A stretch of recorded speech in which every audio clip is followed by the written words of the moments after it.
அனைவருக்கும் வணக்கம்.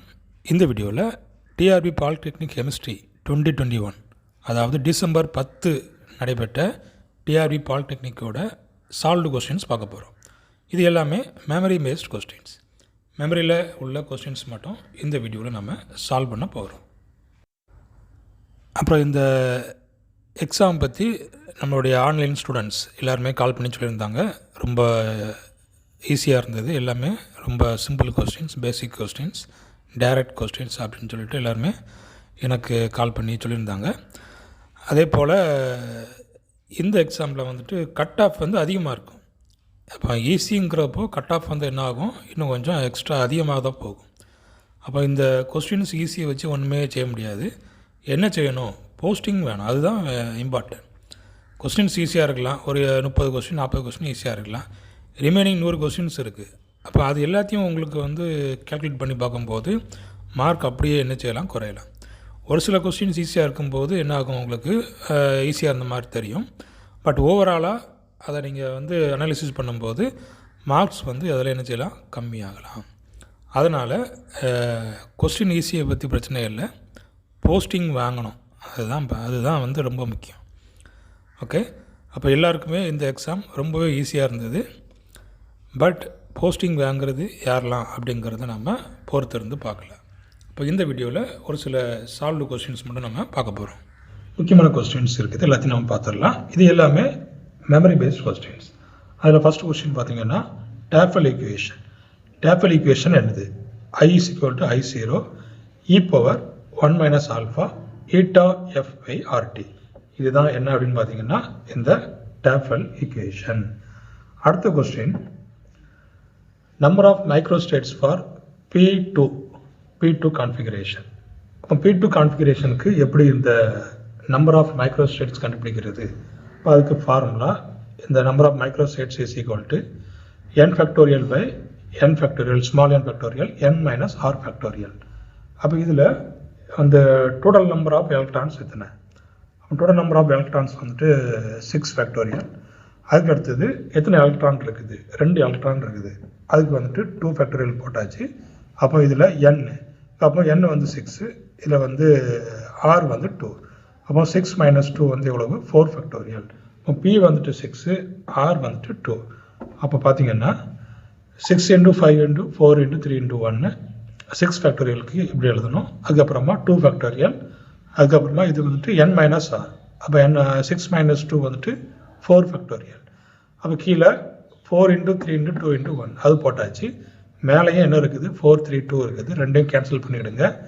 ரிமைனிங் என்ன இருக்குது, 6 × 5 / 2. அப்போ இந்த 2க்கும் 6க்கும் அடிச்சிங்கன்னா 3. ஸோ 3 × 5 இவ்வளோ பார்த்தீங்கன்னா 15. இப்போ நம்பர் ஆஃப் மைக்ரோஸ்டேட்ஸ் வந்துட்டு 15.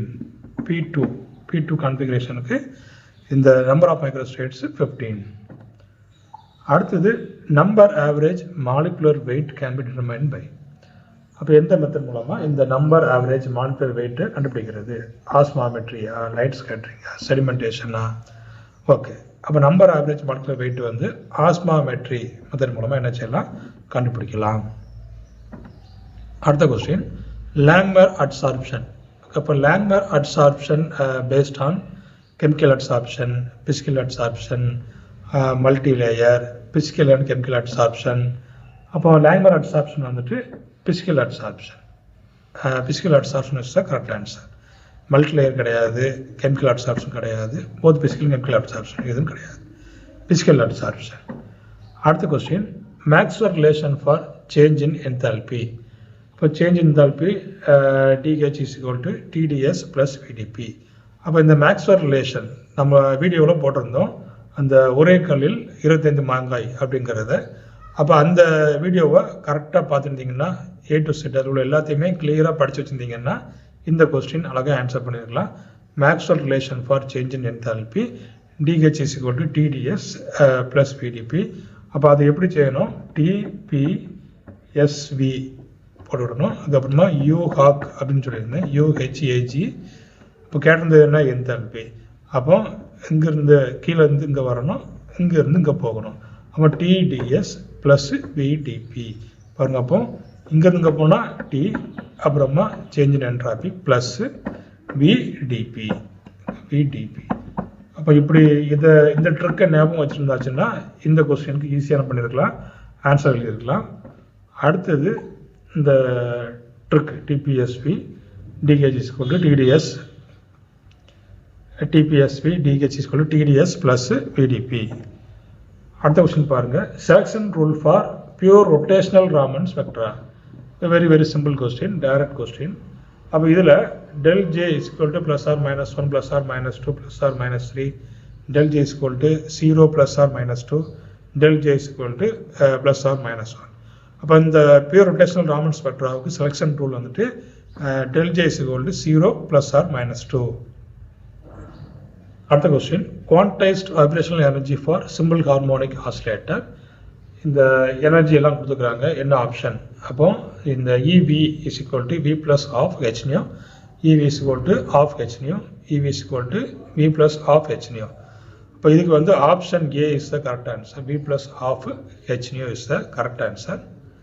அடுத்த question, non radiative process in Jablonski diagram. அப்போ அந்த ஜப்லான்ஸ்கி டயக்ராம் நம்ம நிறையா அந்த கம்யூனிட்டி போஸ்ட்டில் கூட அந்த ஜப்லான்ஸ்கி டயக்ராம் போஸ்ட் பண்ணியிருந்தேன். அப்போ அதில் வந்து ரெண்டு கொஸ்டின் கேட்டுக்கிறாங்க. அதில் இது ஒரு question, non radiative process in Jablonski diagram, singlet ground state to singlet excited state, singlet excited state to singlet ground state, singlet highest excited state to singlet first excited state.